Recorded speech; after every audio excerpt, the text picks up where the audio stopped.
It's difficult to develop oneself for the better without having big picture understanding of what better implies. A useful model of the evolution of human psychology was put together in the 1970s by Claire Graves, Don Beck, and Christopher Cohen called spiral dynamics.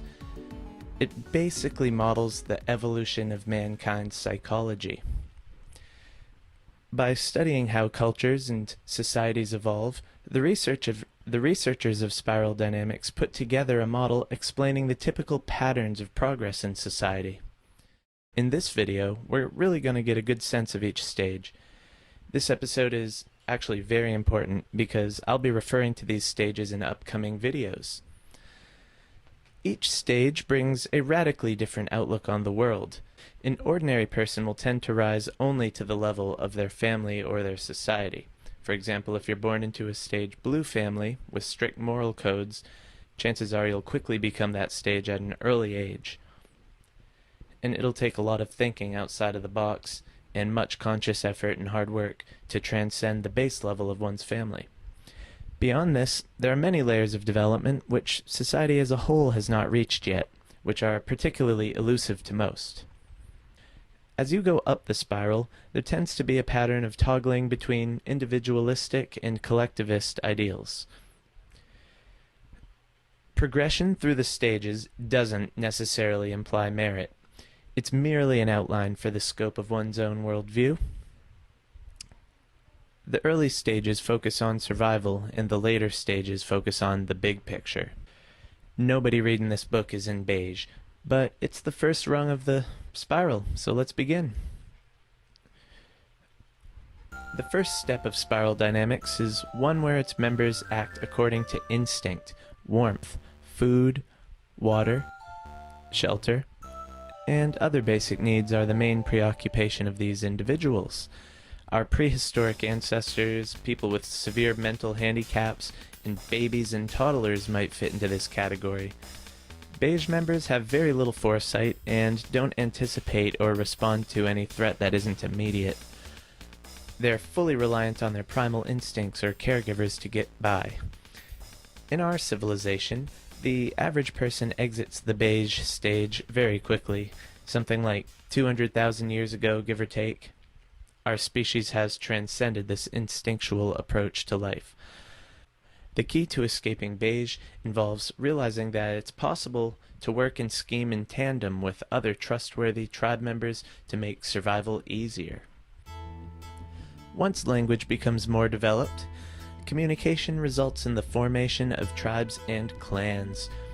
These groups are able to work together to accomplish tasks such as creating a settlement, teaching survival skills to others within the tribe, using tools and natural resources, and recording history through songs, stories, art, and dance.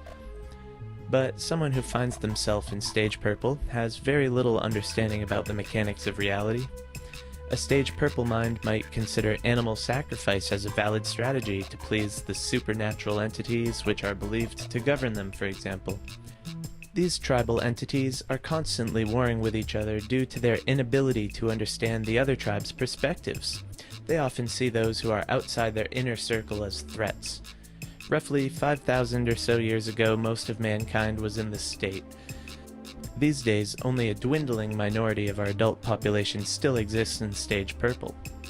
Children, too, are likely to pass through a stage purple phase in their early lives where they have imaginary friends and limited societal understanding. They may hold highly incomplete, superstitious, and irrational worldviews. The less obnoxious kids in this phase are harmless, and their delusions are considered as cute by adults who enjoy the naive innocence of children as they play. Similarly, there are purple tribes tucked away, living in harmony with the land, who don't necessarily pose any problems for the world.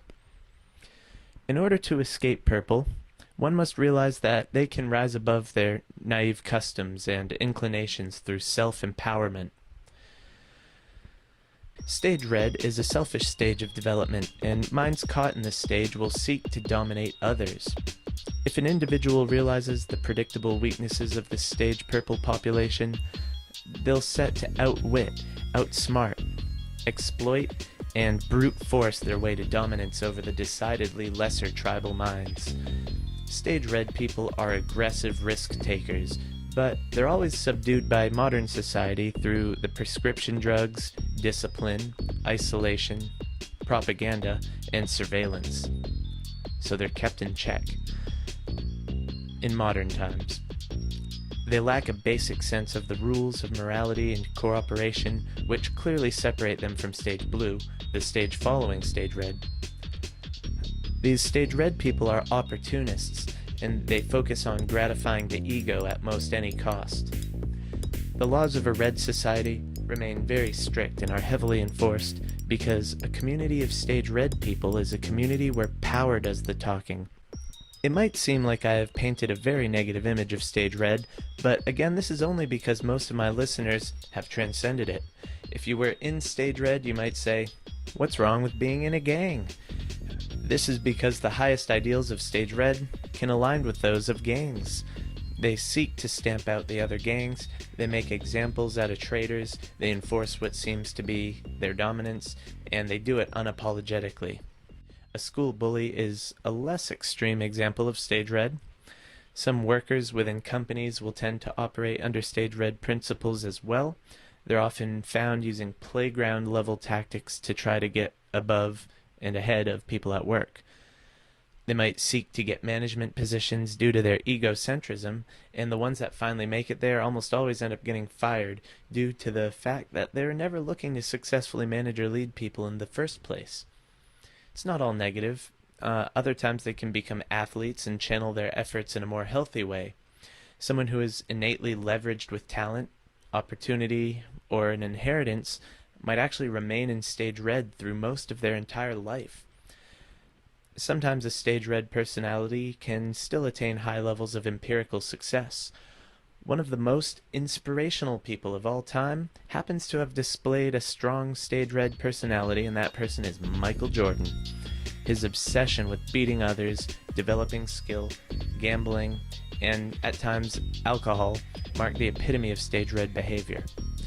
He's also harnessed a strong spiritual and emotional side, and as he grew he started to enter Stage Blue and some of Orange and Green, the upcoming stages, but his heart remained at Stage Red throughout his competitive years, and much so to this day. Red is the stage where mankind becomes powerful. If a person never masters Red, they'll remain impotent. The key to escaping Stage Red is realizing that a society full of Stage Red people is a miserable place, and some greater system needs to be brought into effect to prevent the Red members from creating disorder.